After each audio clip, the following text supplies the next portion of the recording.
آج کی اچھی بات، اگر آپ کو ہماری ویڈیو اچھی لگے ویڈیو کو لائک اور اپنے دوستوں کے ساتھ بھی ضرور شیئر کریں۔ رسول اللہ صلی اللہ علیہ وسلم نے فرمایا، کسی آدمی کے سر میں لوہے کی سوئی ٹھونس دی جانے کی تکلیف اس گناہ سے کم ہے جو اسے غیر محرم عورت کو چھونے سے ملتا ہے۔ حضرت ابو ہریرہ رضی اللہ تعالیٰ عنہ فرماتے ہیں کہ رسول اللہ صلی اللہ علیہ وسلم نے اس مرد پر لعنت بھیجی جو عورتوں کا لباس پہنتا ہے، اور اس عورت پر لعنت کی جو مردوں کا لباس پہنتی ہے۔ رسول اللہ صلی اللہ علیہ وسلم نے ارشاد فرمایا، بیوی سے ناراض ہونے میں جلدی نہ کر،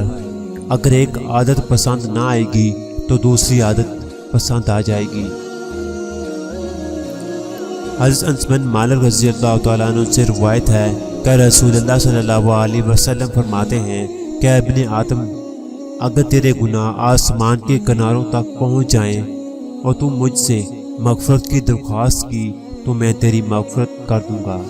اور پرواہ نہیں کروں گا۔ اس ویڈیو کو شیئر ضرور کریں، ہو سکتا کہ آپ کے ایک شیئر سے یہ بات کسی کے دل میں اتر جائے۔